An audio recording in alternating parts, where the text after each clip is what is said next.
बिस्मिल्लाहिर्रहमानिर्रहीम। नाज़रीन अस्सलाम वालेकुम, मैं हूँ इमरान वसीम। नाज़रीन, ख़बर यह है कि बानी तहरीक-ए-इंसाफ़ इमरान ख़ान को अडयाला जेल में एक नामवर सहाफ़ी की जानिब से मशवरा दिया गया है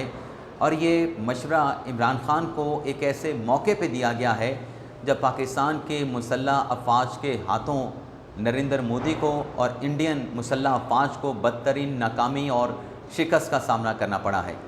तो इमरान ख़ान साहब को क्या मशवरा दिया गया है, किस सहाफ़ी की जानिब से मशवरा दिया गया है, एक तो इस बड़ी ख़बर की डिटेल वीडियो लॉग में आपके साथ हम शेयर करेंगे। पाकिस्तान तहरीक-ए-इंसाफ़ की एक विकेट भी गिरी है, वो विकेट कैसे गिरी है उसकी तफसीलात पर भी आगे चल के आप नाज़रीन के साथ हम बात करेंगे। इसके अलावा नाज़रीन, बानी तहरीक-ए-इंसाफ़ इमरान ख़ान की रिहाई, ये जो बड़ी तब्दीली हुई है, क्या इस तब्दीली के नतीजे में इमरान ख़ान की रिहाई का मामला लटक जाएगा या इमरान ख़ान की रिहाई का मामला लटक गया है? इस ख़बर की तफसीलात पर भी आप नाज़रीन के साथ बात करेंगे। लेकिन प्रोग्राम का आगाज़ करने से पहले आपसे दरख्वास्त करेंगे कि चैनल को सब्सक्राइब कर लें, बेल आइकॉन का बटन प्रेस करें। वीडियो अगर पसंद आए तो इसे लाइक और शेयर ज़रूर कीजिएगा। तो नाज़रीन, पहली ख़बर से प्रोग्राम का आगाज़ करते हैं। नाज़रीन, नवंबर 2022 में जब बानी तहरीक-ए-इंसाफ़ इमरान ख़ान की जानिब से आर्मी चीफ़ की अपॉइंटमेंट के दौरान, जब जनरल कमर जावेद बाजवा रिटायर हो रहे थे और नए आर्मी चीफ़ की जो अपॉइंटमेंट का अमल है, प्रोसेस है, उसका आगाज़ हो चुका था। इमरान ख़ान की तरफ से लॉन्ग मार्च किया गया। इमरान ख़ान की तरफ से ये प्रपोज़ल भी पेश किया गया कि या तो army chief general Qamar Javed Bajwa को एक्सटेंशन दी जाए, मुल्क में इंतखाबात करवाए जाएँ और इलेक्शन के नतीजे में जो नई हुकूमत आती है, वो नई हुकूमत आके आर्मी चीफ़ का अपॉइंटमेंट का जो फ़ैसला है वो नई हुकूमत करे। दूसरा, इमरान ख़ान साहब ने ये प्रपोज़ल दिया कि उनके साथ मुशावरत करके नए आर्मी चीफ़ को अपॉइंट किया जाए और नए आर्मी चीफ़ की अपॉइंटमेंट में जनरल आसिम मुनीर का नाम जो है वो कंसीडर ना किया जाए। लेकिन हुकूमत की तरफ से इमरान ख़ान साहब के किसी मशवरे को जो है वो नोटिस में नहीं लाया गया, उस पर तवज्जो नहीं दी गई। और जो वज़ीर आज़म शहबाज शरीफ का अख्तियार था नवंबर 2022 में, जब PDM 1 की हुकूमत थी, तो हुकूमत की तरफ से जनरल आसिम मुनीर को आर्मी चीफ़ बनाने का फ़ैसला किया गया। जब आर्मी चीफ़ आसिम मुनीर बन गए तो उसके बाद फिर इमरान ख़ान साहब ने आज़म सवाती के अपने इंकिशाफ के ज़रिए ये एक फ़ैसला किया कि नए आर्मी चीफ़ के साथ रब्ता किया जाए, उनके साथ राब्तों का कोई दरवाज़ा खोला जाए। लेकिन आज़म सवाती साहब ने बताया कि इमरान ख़ान साहब ने मुझे ये मैंडेट, ये टास्क तो दिया था, लेकिन आर्मी चीफ़ के साथ उनके उस्ताद के ज़रिए, उनके करीबी लोगों के ज़रिए हमने जो रब्ता करने की कोशिश की, वो तमाम कोशिशें नाकाम साबित हुई, वो तमाम कोशिशें बारावर साबित नहीं हुई। लेकिन इस दौरान नाज़रीन, नवंबर 2022 से पहले और नवंबर 2022 के बाद, यानी जब general Qamar Javed Bajwa army chief थे या बाजवा की रिटायरमेंट के बाद जब जनरल आसिम मुनीर पाकिस्तान के आर्मी चीफ़ बने, तो इमरान ख़ान मुसलसल एक नैरेटिव, एक पॉलिसी लेके चल रहे थे और वो पॉलिसी थी, वो बयानिया था एंटी एस्टेब्लिशमेंट का।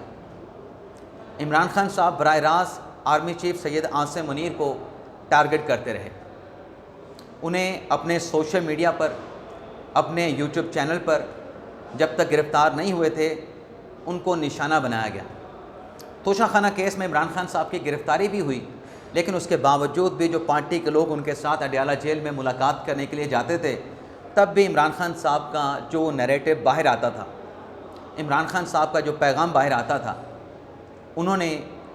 हमूदुर्रहमान कमीशन की रिपोर्ट की बात भी की। उन्होंने मिलिट्री की क़यादत को हदफ़े तनकीद भी बनाया, यहाँ तक हदफ़े तनकीद बनाया इमरान ख़ान की तरफ से कि कहने वाले ये कहने पर मजबूर हो गए कि जनरल आसिम मुनीर पाकिस्तान की मिलिट्री की तारीख़ के वो वाहिद आर्मी चीफ़ हैं जिन्हें मुश्किल हालात में आर्मी चीफ़ की का ओहदा और क़यादत जो है वो संभालना पड़ी, मुसल्लह अफ़वाज की क़यादत संभालना पड़ी। और फिर 9 मई भी हो जाता है और 9 मई के बाद इमरान ख़ान की तरफ से बराह रास्त जो इल्ज़ाम है वो फ़ौज पे लगाया गया, मिस्टर एक्स पे लगाया गया, मिस्टर वाई पे लगाया गया, आर्मी चीफ़ पे लगाया गया, जिन्हें कभी जंगल का बादशाह कह के कहा गया, कभी न्यूट्रल कहा गया, कभी जानवर कहा गया, कभी मीर जाफ़र कहा गया, कभी मीर सादिक कहा गया। लेकिन ये मुश्किल वक्त जो है वो कट गया और इस दौरान आप देखते हैं कि 2-2.5 साल के बाद जब पहलगाम का वाक़या पेश आता है तो भारत की तरफ से बराह रास्त जो इल्ज़ाम है वो पाकिस्तान के ऊपर लगाया जाता है और पाकिस्तान पे स्ट्राइक की जाती है। तो इमरान खान साहब, नाज़रीन, बताना आपको ये है कि ये जो एंटी इस्टेब्लिशमेंट की या एंटी आर्मी चीफ़ की जो पॉलिसी लेके चल रहे थे, इमरान खान साहब को नवंबर 2024 में एक मशवरा दिया गया कि इमरान खान साहब, आपने ये जो फ़ैसला किया है 26 नवंबर को हुकूमत के ख़िलाफ़ एक बड़ा लॉन्ग मार्च करने का, एक बड़ा हजूम बाहर निकालने का, अगर ये नाकाम होता है तो आपकी रिहाई 1 साल तक लटक जाएगी। तो 26 नवंबर वाला एहतजाज इमरान खान साहब का नाकाम हो गया। और जब नाज़रीन पहलगाम वाक़े के बाद जंग के साए मंडलाने लगे, भारत की जानिब से पाकिस्तान को धमकियाँ दी जाने लगीं और PTI की जानिब से बार बार ये तकाज़ा, ये मुतालबा किया जा रहा था कि ख़तरा है कि इमरान खान साहब को अडयाला जेल में मोदी की या भारतीय फ़ौज की जानिब से अडयाला जेल में खान साहब को टारगेट किया जाएगा। और उसकी वजह ये बयान की पाकिस्तान तहरीक इंसाफ की क़यादत ने कि माजी में जब इमरान खान वज़ीर आज़म थे तो उनकी तरफ से नरेंद्र मोदी को और उनकी जो RSS की जो दहशतगर्दी की दहशतगर्द तंजीम है उसको हर जगह पे हिट किया गया इमरान खान की तरफ से। और फिर बालाकोट के वाक़े का 27 नवंबर 2019 को जब अभिनंदन का त्यारा गिरा के उसको गिरफ़्तार किया गया, ये पूरा एक जवाज़ बनाया गया खान साहब की रिहाई का। लेकिन इसी दौरान इमरान खान साहब को पार्टी के एक अहम रहनुमा ने अडयाला जेल में मशवरा दिया कि खान साहब, ये देखें, आप एंटी इस्टेब्लिशमेंट की जो पॉलिसी लेके चल रहे हैं, पाक इंडिया जंग के इस माहौल में, कशीदगी के इन हालात में अगर भारत पाकिस्तान पे हमला कर देता है तो इस सूरत में आपकी जो पॉपुलैरिटी है, आप जो समझते हैं कि अवाम आपके साथ खड़े हैं, अवाम फ़ौज के साथ नहीं खड़े, फ़ौज को अवाम की सपोर्ट हासिल नहीं, अगर भारत ने पाकिस्तान पे हमला किया। और मैं यहाँ पे बताना चाहूँगा कि ये ख़बर आपके साथ हम अपने किसी व्लॉग में 2 हफ़्ते 3 हफ़्ते पहले शेयर कर चुके हैं पहलगाम के वाक़े के बाद, कि इमरान खान साहब को मशवरा दिया गया है कि आप इस मौके के ऊपर अपनी पॉलिसी को, एंटी इस्टेब्लिशमेंट की जो पॉलिसी है उसको तब्दील करें। भारत के हमले का जब पाकिस्तान मुँह तोड़ भरपूर जवाब देगा, पाकिस्तान की अफवाज और पाकिस्तान भारत के ख़िलाफ़ कामयाब होगा, तो जो लोगों के जो सेंटिमेंट्स हैं वो तब्दील हो जाएंगे। लोगों की जो हमायत है वो फ़ौज की तरफ चली जाएगी, फ़ौज को अवाम की सपोर्ट हासिल हो जाएगी। तो नाज़रीन, आज वैसी ही सूरत हाल है। भारत को, इंडियन फोर्सेस को पाकिस्तान के मुसल्लह अफवाज ने आर्मी चीफ सैयद आसिम मुनीर की बलबला अंगेज़ क़यादत में जो बदतरीन शिकस्त से दोचार किया गया है कि भारत ने सरेंडर मांगा पाकिस्तान से। भारत ने पाकिस्तान से कहा कि हम सीज़ फायर करने के लिए तैयार हैं, हमारे ऊपर मज़ीद कोई अटैक ना किया जाए। तो इस नाज़रीन डेवलपमेंट के बाद जो सारा सिनेरियो, जो सारी सूरत हाल तब्दील हुई है, अवाम की जो सपोर्ट फ़ौज को हासिल हुई है, उसके बाद इमरान खान साहब को ये मशवरा दिया गया अडयाला जेल में कि अब इन हालात में जब army chief Asim Munir hero बन के सामने आए हैं,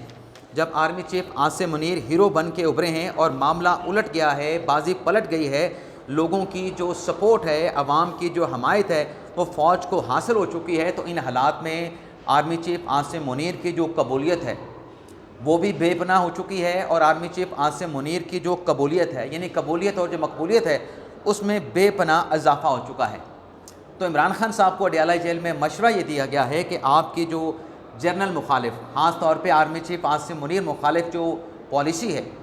इस पॉलिसी पे नज़रसानी करें। और ये नाज़िम मशवरा इमरान खान साहब को सीनियर सहाफ़ी, कालम निगार, तजिया निगार सुहेल वड़ाइच की तरफ से आज के अपने कॉलम में दिया गया है कि इन हालात में जब अवाम अब फ़ौज के पीछे खड़े हैं,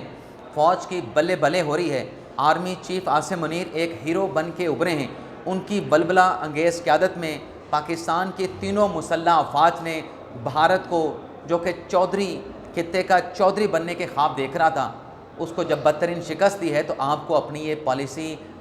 रिव्यू करना होगी। अब ये एंटी इस्टेब्लिशमेंट आपकी पॉलिसी नहीं चल सकती। अब देखते हैं, खान साहब को ये मशवरा तो दिया है, ये मशवरा खान साहब तक अडयाला जेल में पहुंचाया जाएगा, लेकिन खान साहब क्या अपनी एंटी इस्टेब्लिशमेंट की पॉलिसी को तब्दील करते हैं, ये खान साहब पे डिपेंड करेगा। दूसरी नाज़ी जो खबर है वो ये है कि इमरान खान साहब की रिहाई के लिए, जिसमें PTI की लीगल टीम ने, लतीफ़ खोसा साहब ने ये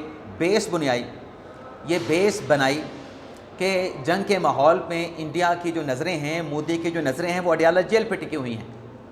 और मोदी का पोटेंशियल टारगेट इमरान खान हो सकता है। माजी में जो उन्होंने मोदी के ख़िलाफ़ उनकी पॉलिसियों पे, उनकी इंतशार और तकसीम करने की जो एक उनका नैरेटिव था, जो उनको हेड ऑन लिया, जो उनके ख़िलाफ़ बयानात दिए, तो पोटेंशियल टारगेट जो है वो मोदी का बानी तहरीक इंसाफ इमरान खान हो सकते हैं, जो अडयाला जेल में कैद हैं। PTI की तरफ से इस्लामाबाद हाई कोर्ट में एक पटिशन दायर की गई कि इन हालात में इमरान खान साहब को किसी महफूज मकाम के ऊपर मुंतकिल किया जाए और उन्हें पेरोल पे रिहा किया जाए। अब ये जो नाज़रीन पेरोल के पे इमरान खान साहब की रिहाई की पटिशन इस्लामाबाद हाई कोर्ट में दायर हुई थी, इस पर कुछ एतराज़ात लगे थे। अब आज उन एतराज़ात को रिमूव करके दोबारा एक नई पटिशन इसी बुनियाद पे कि जंग का माहौल है, बानी तहरीक इंसाफ इमरान खान को पेरोल पे रिहा किया जाए, क्या इमरान खान साहब की रिहाई हो सकती है? हालांकि आज चाहिए ये था इमरान खान साहब के वकील लतीफ़ खोसा साहब को कि इस तब्दीली के बाद पाक भारत जंग में जो सीज़ फायर हुआ है, उसके बाद कुछ नई वजूहात के साथ, नए कॉज ऑफ एक्शन के साथ इमरान खान की पेरोल पे रिहाई की दरख्वास्त दायर करते, लेकिन उन्होंने बुनियाद वही रखी है कि भारत की जानिब से अडयाला जेल को टारगेट करने का ख़दशा मौजूद है, ख़तरा मौजूद है, तो खान साहब की ज़िंदगी को ख़तरा लाहक है, तो लिहाजा उन्हें पेरोल पे रिहा किया जाए।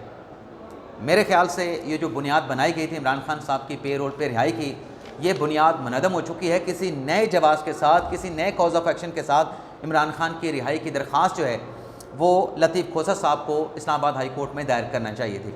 लेकिन बहरहाल दरख्वास्त जो है वो दायर कर दी गई है। अब इस दरख्वास्त पे क्या फ़ैसला होता है ये इस्लामाबाद हाई कोर्ट करेगा। इसके अलावा नाज़रीन, इमरान खान साहब ने पब्लिक अकाउंट कमेटी का जो चेयरमैन बनाया गया जुनैद अकबर साहब को, इमरान खान साहब ने जेल से पैगाम भिजवाया है कि जुनैद अकबर साहब पब्लिक अकाउंट कमेटी का ओहदा छोड़ के जो पार्टी का ओहदा उनके पास है, खैबर पख्तूनख्वा के सदर का, उस ओहदे के ऊपर अपनी भरपूर तवज्जो दें। और ये इतलात ये सामने आ रही हैं कि जुनैद अकबर को हटा के बानी तहरीक इंसाफ इमरान खान ने उमर अयूब को पब्लिक अकाउंट कमेटी का चेयरमैन बनाने का फ़ैसला किया है। लेकिन यहाँ पे नाज़रीन ये सवाल ज़रूर रहेगा कि अगर जुनैद अकबर रिज़ाइन करते हैं इमरान खान साहब के हुक्म पे और नया नाम उमर अयूब का सामने आता है, तो क्या उमर अयूब को पब्लिक अकाउंट कमेटी के चेयरमैन के तौर पे हुकूमत की जानिब से एक्सेप्ट किया जाएगा? क्या उनकी नॉमिनेशन को एक्सेप्ट किया जाएगा? और अगर नॉमिनेशन उनकी एक्सेप्ट हो जाती है